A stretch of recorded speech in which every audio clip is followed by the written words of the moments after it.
Ask almost anyone who's played D&D both in person and online which is better, and if they're honest, there's a 95% probability they're going to say in person. In fact, I recently asked my community what the advantages and disadvantages of both in-person and online play were. They shared some really good information, but something else I noticed is that out of the 52 people who responded, only 2 people, just 2 people, said they liked online D&D. That's like 4%. So then I decided to do a poll and see what people liked more. 8,400 people responded, and an overwhelming 92% said they preferred in-person D&D, and only 8% said they preferred online D&D. And I can tell you that from my experience, that online D&D has nothing on playing in person. When certain world events forced my Curse of Strahd game to begin playing online, I noticed a dip in fun, though I enjoyed the convenience of playing from home. However,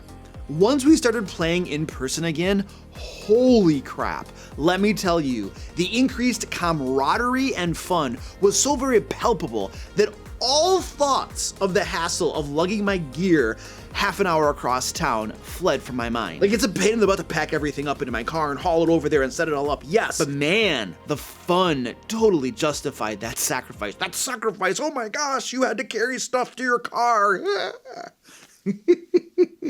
Okay, whatever. Moving along. So, what conclusion can we draw from my anecdotal experience and that of thousands of others? If you have the choice, play D&D in person. It's so much better. But why, Luke? Why? Number 1, online games don't generate the same camaraderie nor social experience. At its heart, D&D is a social game. It's meant to be experienced socially with others and was originally designed to be played in person. Now, just because something was made X way doesn't mean that's the only way it can be experienced, sure. However, when you play D&D in person, deeper relationships are formed than you will ever form by playing online. You see, online play simply has a human disconnect to it. Sure, you can see everyone, that is if everyone is using video cameras, which isn't always the case. You know, this is a really good point.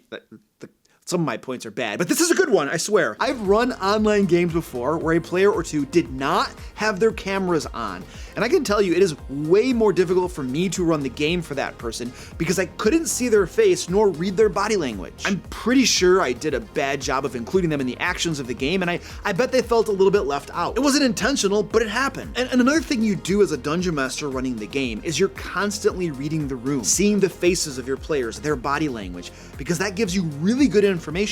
Are my players having fun? Is this battle dragging on too long? Is this social interaction getting a little dull? Should I move on or should I keep on going? But when I can't see their faces, I don't know how they're responding. I don't know if it's good or if I should stop and move on. Because without the video, there was this disconnect. Not seeing their face distanced them even more from the experience we were all sharing. And even with video on, that still happens when you're playing online versus in person. When you're online, you're simply distanced and disconnected from a shared social interaction that you would experience and enjoy far much more if you were in person. I mean, human beings are social creatures. We need social interactions.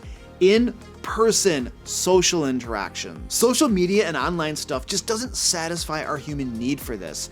And the thing about D&D is that it can provide that mechanism for social interaction that we might otherwise be lacking in our real lives. However, we only really experience it to the fullest when we are together in person at the game table. Number 2, online games don't have the same table energy. This is something I really can't explain. All I can say is that there is something about being together at the game table that generates this energy and excitement when you're playing D&D. This ultimately makes the game far more fun for everyone. There's something about that atmosphere of playing in person that just makes the game better. By the way, if you're looking for a resource to improve your gameplay both online and in person, I highly recommend Describe. Not all of us are as glib of tongue as we might wish, and that's okay. Describe has thousands of finely crafted box text you can read or paraphrase to your players. Places, monsters, spells, items, and more. With Describe, you can quickly search for the perfect narrative description to help you set the scene for your players. Speaking of search, Describe recently upgraded their search functionality so that you can quickly sort and filter results to find exactly what you need. Furthermore, with their new My Collection feature, you can quickly organize your favorite scenes to make running your game that much easier. So head over to Describe.com and check out all of the free content that they have to offer.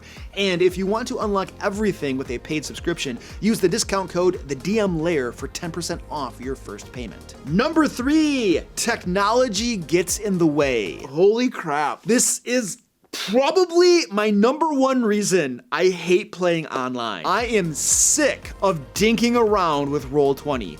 Sick of it freezing up, sick of having to reload it, people having trouble with their videos working, people having audio problems. Those don't really have to do with Roll20, but it is an online issue, having to create digital maps instead of just drawing them out on dry erase battle mats. The frustrations of dealing with technology are so numerous, and there is not a single online game session that happens without at least some of them cropping up. The bottom line is that it is easier for me to run the game in person. I can draw things quickly on the battle mat. I can also prepare the maps in advance if I want. You see, I have options. I can see all of my players. I can read their body language easier. There are fewer distractions. Come on. Come on! How many of us are looking at something else on the second monitor when we are playing the game online? I know I do sometimes. You're not better than me, are you? Are you? I'm sure there are some people who are like, yeah, I don't do that. I just pay attention to play the game. That's fair. That's fair. You are a minority. Lots of people are doing other stuff on that other monitor or their phones. Now, it's harder to do that when you're the dungeon master, of course, but players, yeah, they're doing other stuff than just playing D&D, I bet. Now, cell phones come out when you're in person, sure, and many players use their laptops at the game table, sure. But the fact remains that it is far easier to remain focused on the game and not get distracted when you're in person. When we are in person, nothing is inhibiting our gameplay, unless the pizza just arrived. Then, of course, we need to take a break to get said pizza. And it's hard to talk, admittedly, when you have pizza in your mouth. Of course, when the pizza runs out, that's also a problem. Okay, pizza is the only impediment to running D&D in person. All right? Settled? By the way, if you're enjoying this video and would like YouTube to order more pizza for us, give me a thumbs up and let YouTube know in the comments what toppings you'd like on your pizza. I'm serious. I literally talked to a YouTube person and they're going to order pizza for us. People are going to believe me. Luke, where's my pizza? Don't be so gullible. Number 4, prepping for an online game can take longer. Now, your mileage may vary with this, but my personal experience has been that prepping for in-person games takes me less time. Now, this is mainly because I don't have to dink around with creating digital maps, but maybe you're running a module and you bought it on the virtual tabletop you use, so you don't have to fuss with the maps. Or maybe you just buy pre-made maps to create adventures around, such as the digital map packs available on the DM Lair store. See how seamlessly I just slipped in that sleazy plug?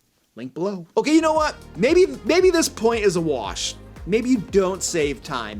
You know what? Let's just go to the next one. Number 5, people talking over each other makes the game unplayable. Yeah. How many times does this happen? You're on Zoom or Discord and 2 people talk at the same time, and the garbledygook that comes out is like completely unintelligible. Or there's a side conversation, which doesn't work too well online, and the game grinds to a halt. Okay, you know, the same problems kind of exist for in-person play. Side conversations are rather annoying and distract from the flow of the game. People talking at once doesn't... Okay, you know what? Fine. This point is pretty weak too.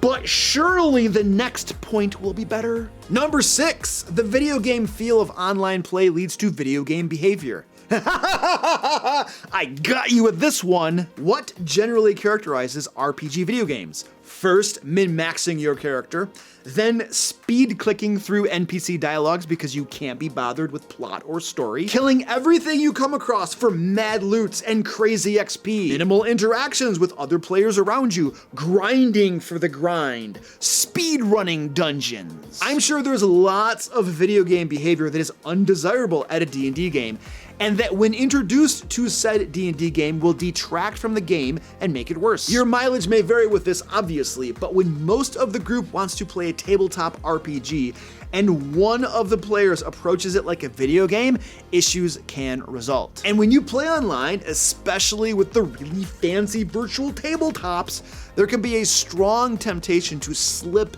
into video game mode. It doesn't always happen, I know, but it's a risk. Number 7, increased player attrition. I seem to get this question a lot in live streams and stuff. Like, they'll always ask me, Luke, how do I get players to stick around longer? I always get players who come for one game session and they never come back. Now, my first response is usually run a better D&D game and players will stay longer. However, and that's not a terribly helpful answer, although I do have an entire channel of videos dedicated to helping people run better games. So, you know, it's not like I'm not trying to help people that need a little bit of help, right? So yeah. Anyway, my point is that it also seems to be the case that dungeon masters who struggle a lot with player attrition are also the dungeon masters running online games. Look, when you meet random strangers online, it's pretty easy to ditch the game if you're not enchanted by it. I mean, there are so many options, why stick around? It's far easier to just bail and try out a different game. And you know, you keep doing that until you find the one you think is worth sticking around for. It's like speed dating, only it's D&D. If the date doesn't work out, you just stab them in the back. Because an online D&D game doesn't have the same camaraderie or table energy as playing in person, it's pretty easy for someone's first game session to just be lackluster and not hook them. You are fighting an uphill battle when running an online D&D game. If you want perfect strangers to stick around, you need to run a really good game. Number 8, people can feel less comfortable role-playing online. Who likes being on camera? I mean, yeah, I do, but this is like what I do for a living. That's my excuse. Many people, though, don't like being on camera, and it can make them feel uncomfortable, and that detracts from their game experience. Or for whatever reason, camera or not, they feel less comfortable role-playing in online games. But when in person, they open up more and feel more at ease. Of course, I bet the reverse is probably true for some people as well, so okay, I guess we have another questionable point. I don't know, I'm doing my best here. It's like half of my points in this video are just like, yeah, that's a bad point. Just try another one. Just, if we throw enough points at the wall, one of them's gotta stick. Okay, but Luke, you know that playing in person has disadvantages too, don't you? Yeah, I do. Let me list them here. 1, players need to live near each other. 2, you need to travel a bit and take your books and minis with you. That's really about it. There is a lack of convenience. But is the lack of convenience worth the price to be paid? Is gaining convenience worth losing out on all of the increased fun and other benefits to be had by playing in person? I think not. But Luke, online play has advantages too, don't you know? Okay, fine. Let's talk about them. Number 1, virtual tabletops make large dungeons easier to run. Yes, Dungeon of the Mad Mage, everyone is looking at you. How do you even run that dungeon at the table? Oh my gosh, thing's nuts. Every level's like. Number 2, there is a large pool of potential players and you can play with friends across distance. Sure, if you and your friends move apart and you still want to play D&D, online play might be your only choice. And yes, when you run groups online, there are way more players available. Another advantage is, wait, you know what? No, I think that's about it. Pretty much sums it up. However, if I missed something down below, if you love online play and there's something really cool about it that I'm overlooking because I'm a biased jerk, I suppose, just yell at me down in the comments. I don't mind. My fragile ego was broken into small little bits years ago. Click on the screen now to learn about my recently released Insanity system, or to become a DM Lair patron and get Lair magazine and play D&D with me. And until next time, I really need some pizza.